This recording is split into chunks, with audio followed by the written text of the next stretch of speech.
democracynow.org, The War and Peace Report. I'm Amy Goodman. As we turn to the crisis engulfing Fox News, as further revelations about former chief Roger Ailes have raised questions about how much the company was aware of his transgressions. Ailes has now been accused of sexual harassment by more than 20 women, including Fox News anchor Megyn Kelly, former anchor Gretchen Carlson. Earlier this week, another former Fox News host also accused Ailes of sexual harassment. Andrea Tantaro says she repeatedly reported Ailes' harassment to senior Fox executives last year. She says she was demoted and then taken off the air.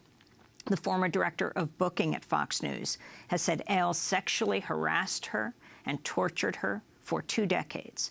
Lori Loon told New York Magazine that Fox News knew about the harassment and helped cover it up. She said the harassment amounted to psychological torture and ruined her life.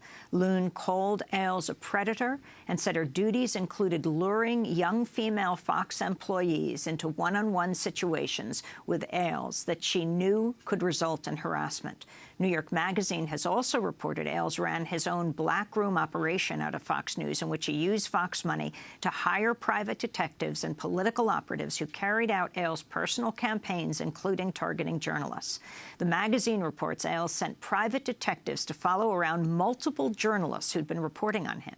Ailes has denied all the allegations against him. He resigned in July, receiving a $40 million severance package. Rupert Murdoch has stepped in as interim chief of Fox News. To talk more about these revelations, we're joined by Sarah Ellison, Vanity Fair contributing editor. Her most recent piece is an exclusive headlined "Inside the Fox News Bunker." It exposed the existence of explosive audio tapes recorded by multiple women in conversation with Ailes. Sarah Ellison is also the author of War at the Wall Street Journal, Inside the Struggle to Control an American Business Empire. She worked for 10 years at the Wall Street Journal in Paris, London, and New York. Welcome to Democracy Now! It's great to have you with us. Thank you for having me. So, take us inside the Fox bunker. Well, right now inside Fox News, of course, the organization is without its longtime leader, Roger Ailes, and that divides the newsroom. That used to be that there were sort of Ailes loyalists who were very unhappy to see him go, and then people who professed a lot of professional relief that he was gone. The pro-Ailes camp is shrinking as more and more women come forward, but I think that a lot of what they're wondering now is what are they going to learn from the internal investigation that has been launched to look into these allegations. So for people who aren't following it very much, sure, lay out all of these revelations that have come out, and also what you have found, explosive audio tapes. Right. I mean, I think you gave an excellent summary of the various women who have come forward. Roger Ailes was, he was forced to resign in July, and he received a very large settlement payout from the company. What I found in my reporting is that Gretchen Carlson, who was the woman who initially brought the first lawsuit against Roger Ailes, is in discussions now with the company, 21st Century Fox, which owns Fox News, about an 8-figure settlement. And in those settlement discussions, that's where the tapes came out. The idea that there are these explosive tapes that have recorded conversations between Roger Ailes and multiple women, including Gretchen Carlson.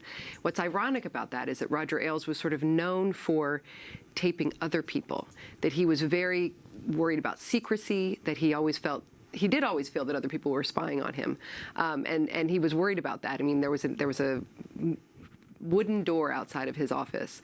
In order to be able to get in, you couldn't see through the door as you would be in a normal executive's office. Everyone who was approaching walking down the hallway to his office was caught on a camera. But the question of what is in these tapes and whether or not they become public and how they would become public is really at the center now of this settlement discussion, which is very tense. And explain who is investigating all of this. So 21st Century Fox asked Paul Weiss, which is a large New York powerful law firm, to do an internal investigation into the claims that were brought by Gretchen Carlson. And they have brought a number of women in to speak to them about what they experienced, and that's how the Megyn Kelly revelations came out. That's how many of the women, when we talk about 20 women, that's where we're getting that number from, the number of women who have either contacted the investigation or been heard by them. That investigation is a very powerful tool for the company, and namely the sons of Rupert Murdoch, James and Lachlan Murdoch, who are professing to want to really clean up the culture of Fox News and make it a trusting workplace, a 21st century workplace where women and everybody else can feel safe.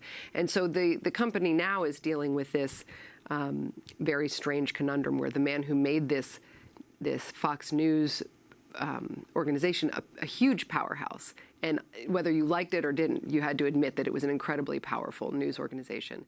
Their shareholders want them to keep it exactly the way that it was. All the human beings who work there would like it to change. And so this is something that they're sort of grappling with right now. So he's getting $40 million Yes. In a settlement. And we learned that because for a brief moment, Yes. Well, explain what happened, how Matt Drudge got a hold of the settlement as they were working it out. Roger Ailes wasn't even kicked out of the place yet. I mean, this is several weeks ago in the course of a very tense last week, before Roger Ailes had officially resigned. There was a report about Megyn Kelly talking to the internal investigation about how she had been sexually harassed by Roger Ailes. In response to that report, Roger Ailes' attorney wanted to put out a statement debunking what Megyn Kelly had said and saying she's thanked me many times, we have a wonderful relationship. And instead of sending that statement to the Drudge Report, they sent a draft agreement that had the $40 million figure in it. So, of course, everyone who has been reporting on this was whiplashed because they thought, oh, wait, what is this? Why is Drudge getting an early report that he then very quickly took down because he was contacted by people begging him to sort of take it down, that it was a mistaken leak. I mean, it's in the midst of all these grisly headlines, it's a very funny moment, in fact, because you have someone who's trying to spin against someone's sexual harassment claims, and instead they end up putting their own settlement package right out there for the rest of us to see. Earlier this week, CNN's Brian Stelter said he was spied on by a Fox News staffer. Right. About 10 years ago, I had a crush on a woman at Fox News. She was a low-level staffer. I was in college at the time. So I was going out with what I thought were dates, because I thought these were dates. These were not dates. She was actually reporting back to Fox News about me. She was reporting back what I thought of her and about CNN and MSNBC and Fox. Because I was a reporter on the beat, they were actually spying on me that way. Now, I didn't think that was a big deal at the time. I thought it was the way Fox operates. Fox is a political organization. Yeah. But now we know they were actually sending out private investigators. They were following reporters around. I mean, we knew covering. So, wow, that's CNN's Brian Stelter, who formerly was at the New York Times. Explain this, Sarah. Well, there are other journalists who've come out with similar sort of stories. I mean, Brian Stelter, John Cook at Gawker. Gabriel Sherman is probably the person who's received the most attention in this way. He worked on a biography of Roger Ailes for years, and Ailes made a comment to, I mean, there's a report out this week that Ailes had commented to someone that I could send someone over to his house and get him beaten up. And, you know, Gabe Sherman and his wife had their apartment swept for bugs. You know, the question about what Ailes did, there are the sexual harassment claims, but then there's the question of at what point does any of this kind of alleged behavior become illegal and criminal, as opposed to something that would be brought up in a civil lawsuit. And I think that the overall intimidation, I mean, Fox News always was an intimidating place to cover and to write about. And journalists sort of knew that. They knew that there was a possibility. I mean, in addition to getting an angry phone call, there were other reporters who had negative anonymous stories leaked about them and smeared. I mean, there was a story many years ago of a reporter who had gone into drug rehab, and that was leaked by Fox News' PR department. I mean, it's sort of unthinkable in terms of the way that they allegedly operated. And now what we have, I mean, what's interesting is this Gretchen Carlson lawsuit has sort of broken the dam. Everyone is now able to come forward with their stories, and it's sort of what a culture of fear looks like when it finally breaks down. And it implicates so many. Exactly. Explain who it implicates, like Andrea Tantaros, who said she went to higher ups. She named those higher ups. Right. I mean, so there's obviously Roger Ailes is out of the building now, and everyone is aiming most of their attacks at Roger Ailes. But he also had a lot of people under him, and there are a lot of questions about how willing those people were to follow his orders, how active they were in kind of in enforcing what it was that he wanted them to do, what they exactly knew. That's the one level. Then the other level is above him. What did people at the parent company, Rupert Murdoch's 21st Century Fox, what did those people know? I mean, I was just speaking with someone who said, this Lori Loon settlement that we keep talking about, this $3.15 million. Now, she was the so-called booker. She was a Fox News booker, and she's the person who told New York Magazine that over the course of 20 years, she was essentially Roger Ailes' sex slave. And what she reported other executives inside of Fox News that knew of, that would call her to New York. Bill Shine is the person that she mentioned specifically. There's a general counsel. He's the Fox executive vice president. Exactly. He was sort of Ailes' number two. Diane Brandy is the general counsel who drew up the settlement arrangement with Lori Loon.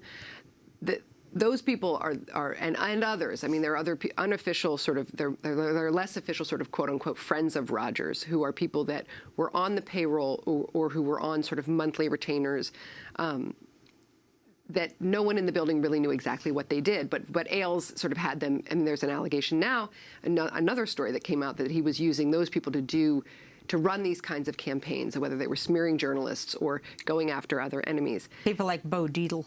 Exactly. Exactly. And those people are leaving. I mean, those people are being dismissed now. And so that's part of the effort that Rupert Murdoch is engaged in at this moment to kind of get rid of those people. But the point that I want to make about the settlement is that when you ask people at 21st Century Fox and Fox News why that wasn't reported and why that didn't raise eyebrows, they say, well, at a division like Fox News, which brings in $1 billion of profit, that's a rounding error, $3.15 million. I mean, and how many of these are there? Well, there are two questions. One is that how many $3 million settlements do you need in order for it to register? How many are there out there? That can't be the only settlement that is in existence. But companies decide all the time what is material and what is not. Material is this term that public companies like to use in terms of they just get to decide what they think is important. Much larger companies than Fox News disclose much smaller settlements than $3.15 million. So at a certain point, people above Ailes and other people have to answer for that. And Lori Loon, a broken woman, I mean, for 20 years, as you described it, his sex slave, and then told to lure in young women from Fox to bring them into a one-on-one situation with Roger Ailes. Yeah, I mean, I think that we still don't know the extent to which and the way that which Roger Ailes enticed people to do the things that they're accusing him of, right? So I have heard stories about how he could also be at turns very charming. I mean, this is the case with any kind of charismatic leader. They have a side to them that can be very compelling and charismatic. But what we've heard, what we've heard in the past 6 weeks or so is a very different story, and it's one where he was largely terrifying people, and they were either too scared to speak out, or they were. Or they were actually doing what it was that he was telling them to do, and also too scared to speak out. We're going to go to break. I also want to ask you about his lawyer, very unusual, Susan Estrich. Mm-hmm. They were foes many years ago when Susan Estrich was the campaign manager for Michael Dukakis, and Roger Ailes worked for his opponent, George H.W. Bush. We're talking to Sarah Ellison, who is Vanity Fair contributing editor. She's written many pieces on this, including Inside the Fox News Bunker, and most recently wrote a piece about the NRA, the civil war that could doom the NRA. But we'll continue on what ails Fox. Is it more than Roger? Stay with us.